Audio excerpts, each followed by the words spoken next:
राष्ट्रीय किसान मजदूर महासंघ के बैनर तले 1 दिसंबर सोमवार को खलघाट टोल के समीप 4 जिले धार, बड़वानी, खरगोन और खंडवा के किसान एकत्रित होकर अपनी विभिन्न मांगों को लेकर शांतिपूर्ण एवं गांधीवादी तरीके से प्रदर्शन करेंगे। इधर शासन प्रशासन लगातार किसानों से चर्चा में है। वहीं रविवार धामनोद के महेश्वर रोड स्थित ITI परिषद में शाम 6 बजे इंदौर DIG मनोज कुमार सिंह धामनोद पहुंचे। इस दौरान धार कलेक्टर प्रियंका मिश्रा, धार SP मयंक अवस्थी, खरगोन SP सभी आला अधिकारी के साथ किसान नेताओं को बुलाकर चर्चा की। वहीं धार कलेक्टर मिश्रा ने भी चर्चा में बताया कि चक्का जाम की घोषणा के संदर्भ में आज बैठक की गई है। हाईवे पर चक्का जाम करना गलत है और इससे एम्बुलेंस, गर्भवती महिलाओं जैसी आपात सेवाएं प्रभावित होती हैं। दुर्घटना का खतरा भी रहता है। ऐसे मामलों में प्रशासन को कार्रवाई करनी पड़ती है। किसानों की मांगे रखना पूरी तरह जायज है। सभी किसान भाइयों से आग्रह किया कि किसी को परेशानी ना हो, इसलिए शांतिपूर्ण तरीके से सही मंच पर अपनी बात रखें। सुरक्षा व्यवस्था पूरी है। इधर किसानों ने कहा कि आवेदन निवेदन बहुत हो चुके हैं, अब सिर्फ गांधीवादी तरीके से हमारा धरना होगा। ज्ञात रहे कि विशाल किसान जमावड़ा को देखते हुए पुलिस थाना धामनोद द्वारा कानून व्यवस्था प्रभावित होने की आशंका जताए जाने के बाद अनुविभागीय दंडाधिकारी धर्मपुरी प्रमोद सिंह गुर्जर ने 1 दिसंबर 2025 को खलघाट टोल प्लाजा NH 52 के दोनों ओर 500 मीटर के दायरे में भारतीय नागरिक सुरक्षा संहिता 2023 की धारा 163 के तहत प्रतिबंधात्मक आदेश जारी किए गए हैं। किसानों के प्रमुख मांगों में कृषि ऋण मुक्ति, MSP की कानूनी गारंटी, CCI और मक्का खरीदी से जुड़े मुद्दे शामिल हैं। जो आंदोलन है इसको लेकर बहुत ही सार्थक चर्चा अभी की गई है सभी संगठन के पदाधिकारियों द्वारा, और उनको कुछ वैकल्पिक स्थल भी दिखाए गए हैं और उनसे चर्चा हो गई है। तो ये प्रयास किया जा रहा है और उनके द्वारा भी इसमें अभी जो बातचीत हुई है तो सार्थक प्रयास किए जा रहे हैं कि किसी भी स्थिति में हाईवे से दूर रखा जाए किसी प्रकार के प्रदर्शन को, क्योंकि हमारा जो प्रदर्शन का अधिकार है, हमारा जो मौलिक अधिकार है वो बिल्कुल उचित है, लेकिन किसी भी स्तर से किसी हाईवे को जाम करना अवैध है, वैधानिक नहीं है। और इस कारण से हाईवे से दूर करने के लिए इसमें पुलिस द्वारा वैकल्पिक व्यवस्थाएँ बताई गई हैं। और इसमें यदि किसी स्तर से हाईवे बाधित करने की स्थिति बनती है या ऐसा होता है तो उसको फिर जो विधिक प्रावधान है उसके आधार पर उससे निपटा जाएगा और जनता को कोई असुविधा ना हो, इसको देखते हुए व्यापक प्रयास किए गए हैं। इसमें जो भी महाराष्ट्र से आने वाला ट्रैफिक है उसको जुलवानिया और टिकरी से डाइवर्ट किया जाएगा, और जो ऊपर से आने वाला ट्रैफिक है इंदौर से उसको बिजोली फाटे से और धामनोद में विभिन्न जो हमारे पॉइंट्स हैं यहाँ से महेश्वर, मंडेश्वर और सरावत होते हुए वापस सीधी रोड पर डाला जाएगा।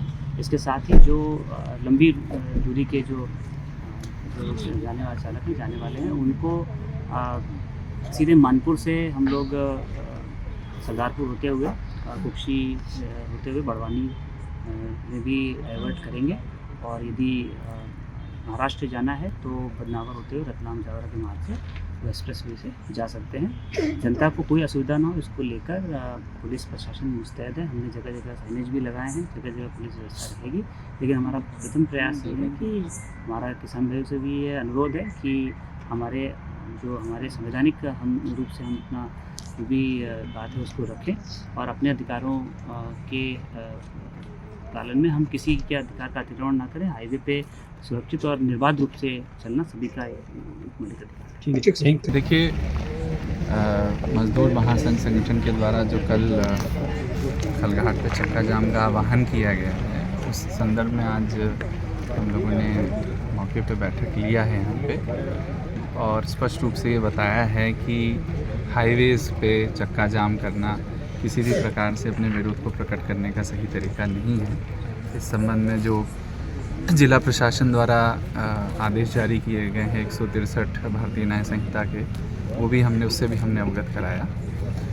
ऐसे चक्का जाम से बहुत से इमरजेंसी सर्विसेज पे विपरीत प्रभाव पड़ता है, खासकर एम्बुलेंस, गर्भवती माताएं बहनें जो जाती हैं वो अस्पतालों तक नहीं पहुंच पाती। इसमें किसी के साथ दुर्घटना भी हो सकती है। ऐसी स्थिति में हमें कड़ी कार्रवाई करने के लिए बाध्य होना पड़ता है।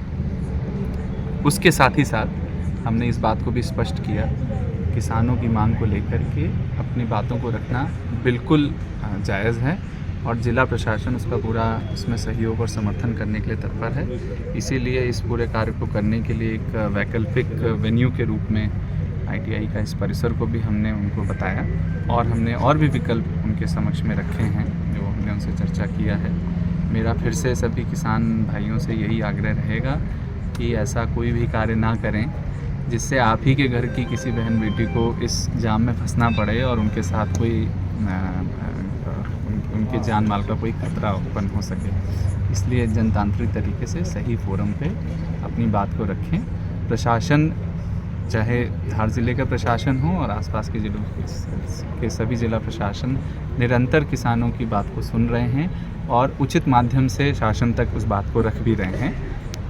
पुनः मेरा सभी से आग्रह है कि इसको जो है जनतांत्रिक तरीके से और शांतिप्रिय तरीके से सही फोरम पे इस बात को रखें। सर, आंदोलन को देखते हुए किस तरीके की सुरक्षा व्यवस्था का बंदोबस्त किया गया है? देखिए, सुरक्षा व्यवस्था तो पूरी लगाई गई है। चाक चौबंद व्यवस्था लगाई गई है।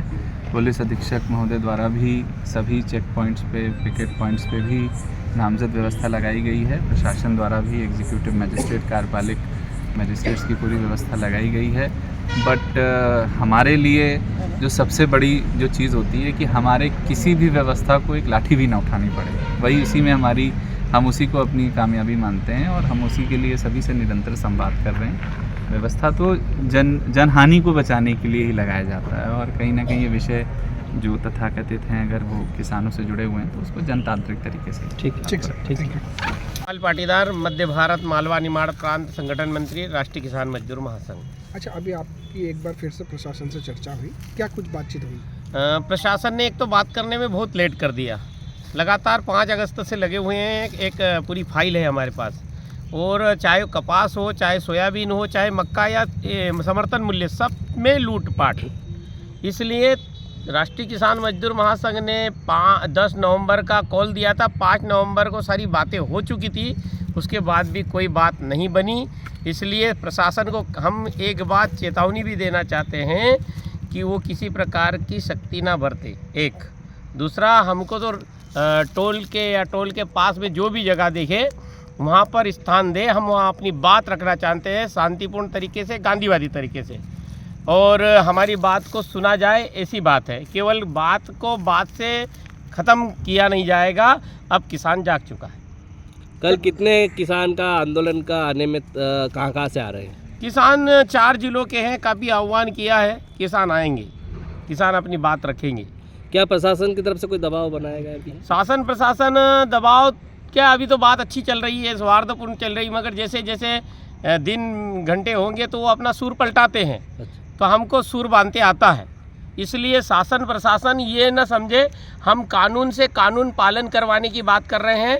मंडियों में धारा 36 और 37 का उल्लंघन हुआ। 24 रुपये प्रति किलो का मक्का अगर 6 रुपये में बिका तो मंडी सेक्रेटरी को जिम्मेदार बनाया जाएगा, फिर हम पर धारा लगाया जाएगा। एक अभी माननीय DIG साहब से आपके साथ मीटिंग हुई, उनका क्या कुछ कहना था आपके साथ? DIG साहब ने चर्चा अच्छी की उनके लिए, मगर कुल मिलाकर DIG साहब का दर्शन भी आज ही हुआ, क्योंकि हम 4 लाइन की बात कही है। 4 लाइन रोकना, किसी को परेशान करना, प्रताड़ित करना, ये राष्ट्रीय किसान मजदूर महासंघ कभी नहीं चाहता। परंतु अगर हमारे अधिकार आ जाती है तो हमको मजबूरन में ऐसा कदम उठाना पड़ेगा। हम फिर से एक बार कहते हैं, रोड किनारे हमको कोई भी ऐसा स्थान दे, जगह दे, जहां हमारे कार्यकर्ता आकर शांतिपूर्ण ढंग से गांधीवादी तरीके से अपनी बात रखें। और भोपाल और दिल्ली, खास करके दिल्ली, अब भोपाल में कुछ नहीं है, दिल्ली से आए और जिन्होंने कहा MSP था, MSP है और MSP रहेगा, माननीय शिवराज सिंह जी चौहान साहब केवल MSP का हमको दर्शन करवा दे, बस इतना ही है। ठीक है, ठीक। ओके। धामनोद समाचार के सभी वीडियोस पाने के लिए हमारे चैनल को भी सब्सक्राइब करें, साथ ही पास में बने हुए बेल आइकन पर प्रेस करो और नोटिफिकेशन पर क्लिक करें, ताकि सभी वीडियोस के नोटिफिकेशन आप तक तुरंत पहुंच पाए। आप हमें फेसबुक पर भी फॉलो कर सकते हैं।